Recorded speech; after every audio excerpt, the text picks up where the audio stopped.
Hi, everybody. Cyclone Polly here. Not wearing my Cyclone stuff because we're on the precipice of the Bears taking on the Packers up in Green Bay. But I wanted to talk about Iowa State's big win against Northern Illinois, just concluded. Uh, Game wrapped up. Um, Everybody was waiting to see were they going to score 100 there at the very end. I did not realize this when I did my pregame stuff, uh, but according to the ESPN app I use on my phone, the Twister sisters were a 53.5 point favorite in this game. Well, they won by 53. So, had I hammered Northern Illinois to cover on this one, maybe I would have lost my butt. But then again, that's why I don't. So I don't bet. So anyway, it's basically what we expected: a blowout with the bench mob getting a lot of minutes. Good to see. I was a little worried because we didn't. We had a little bit different starting lineup there in the uh, in the first bit of the second quarter. Um, I was worried because I didn't see Jade on the bench and she wasn't starting. And I thought, oh man, did she get hurt there? And I didn't notice it, but she came in later. So no big deal there. Um, big stat that I'm looking at.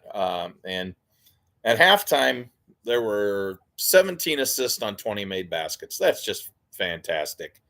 Oh my God, I've got 2 viewers. I have just increased my viewership by 200%. Hi, guys. Uh, Pop a note in the chat. Let me know who you are. I'm assuming you're coming from the Cyclone Report message board. And as a disclaimer, anything that happens here uh, does not reflect the opinions of Cyclone Report, Bill Seals, Rivals.com, or On 3 Network. So anyway, quick note. Cyclones finished 62% from the field, 57% 3 point. That's something you're seeing on both the men's and the women's team right now. You like that? Cyclones only turned the ball over 8 times, forced 19 turnovers for NIU, and out rebounded the Huskies 36-23. The team stats aren't as in depth as they were earlier on this. Basically, for the starters go, Audie Brown finished with 10 points. Audie Crooks finished with 30.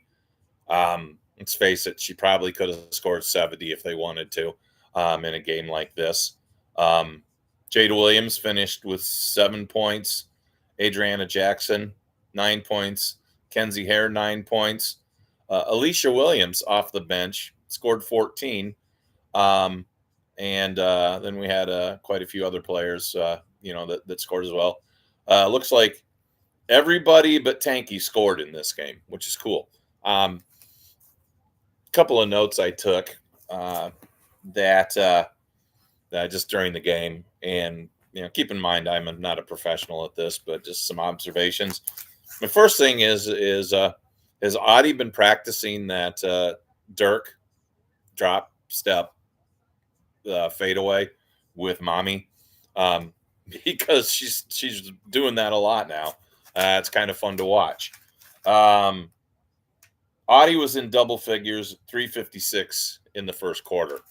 So, they keep talking about that long streak that she's up to, 70 some, 80 some games. I don't know. But, for a while, that was like the Cyclones hit a 3 point in 800 and however many consecutive games. And let's be honest, we were all shocked when it ended, but it was pretty much a given. One thing I thought was interesting at 8:48 in the second quarter,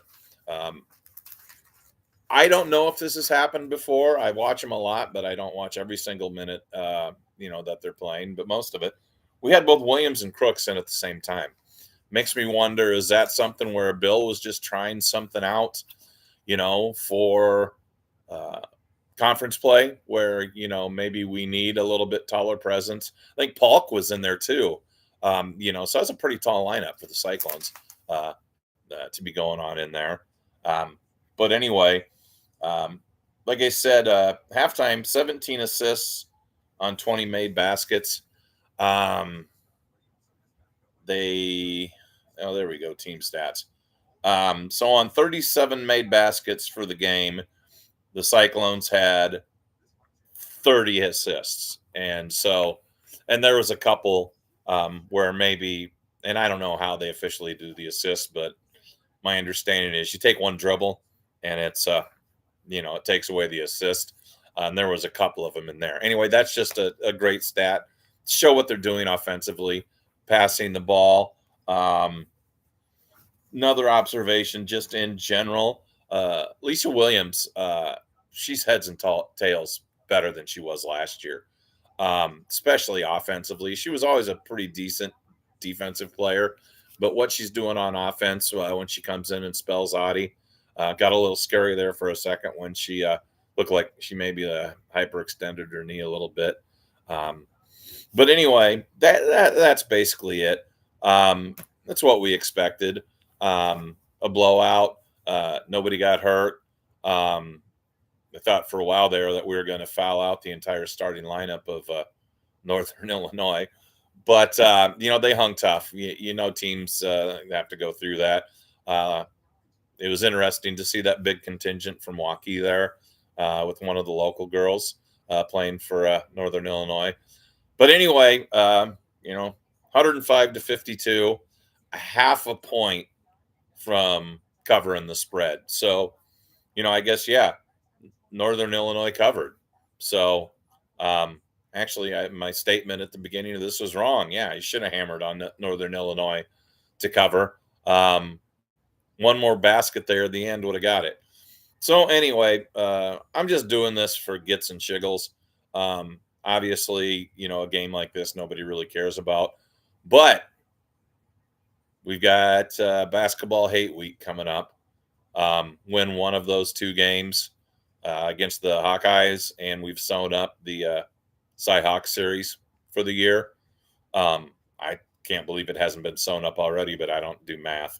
So anyway, tried to look. Don't see any lines as far as spreads yet that I've been able to see for the men's game against Iowa or the women's.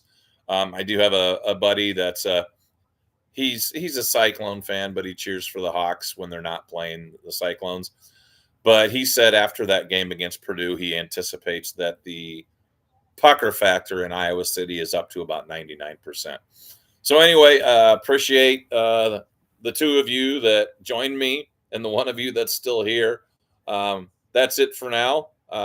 And we'll see you Wednesday night when the women play the Hawkeyes. All right. And I'm going to end this once again.